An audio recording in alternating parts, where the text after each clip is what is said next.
Let's mic day special. नमस्कार, let's mic में आपका स्वागत है। डे स्पेशल के साथ मैं राखी जैन। 9 जून भारतीय कला जगत की वो तारीख जब रंगों से सपने रचने वाला एक महान चित्रकार हमेशा के लिए खामोश हो गया। ये वो दिन था जब भारत के सबसे चर्चित, प्रतिभाशाली और विवादित कलाकारों में से एक एमएफ हुसैन का निधन हुआ।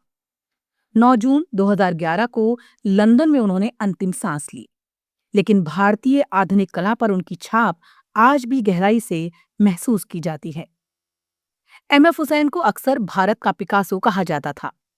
उनकी पेंटिंग्स में भारतीय संस्कृति, लोक जीवन, घोड़े, स्त्रियां, धार्मिक प्रतीक और आधुनिकता की अनोखी झलक दिखाई देती थी।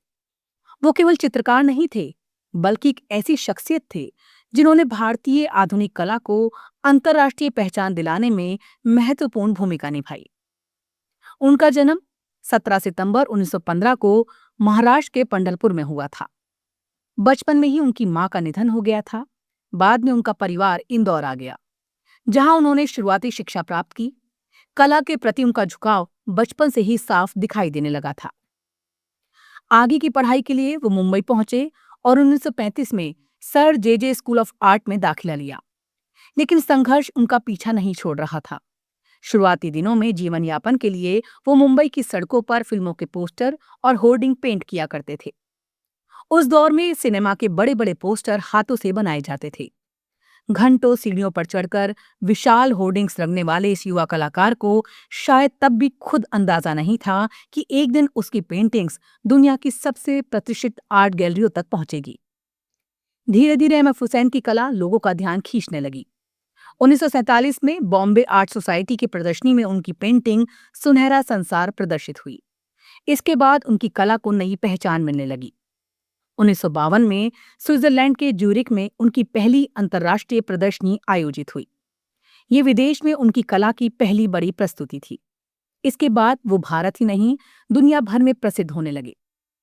उनकी पेंटिंग्स की शैली बेहद अलग थी।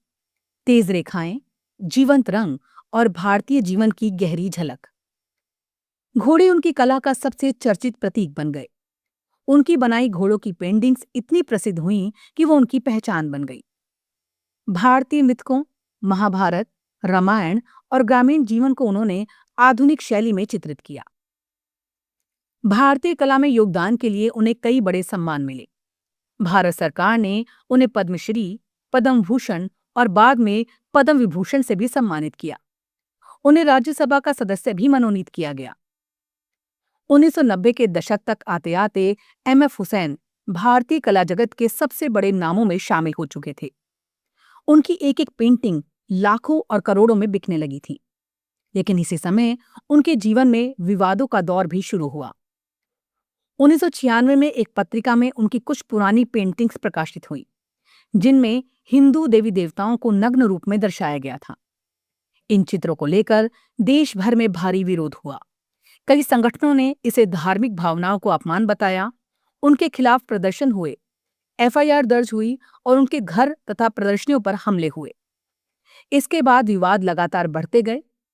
2004 में उनकी film Meenaxi a tale of three cities भी विवादों में घिर गई। फिल्म के एक गीत को लेकर कुछ मुस्लिम संगठनों ने आपत्ति जताई और इसे ईश निंदा बताया। 2006 में एक मैगजीन के कवर पर प्रकाशित उनकी एक और पेंटिंग विवाद का कारण बनी। इसमें भारत के नक्शे के ऊपर एक नग्न महिला आकृति दिखाई गई थी। इस चित्र को लेकर भी तीखी प्रतिक्रियाएं सामने आईं।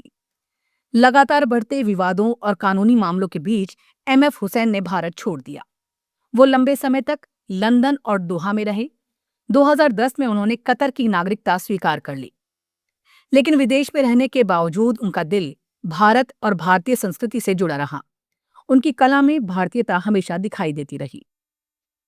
9 जून 2011 को लंदन में उनका निधन हो गया।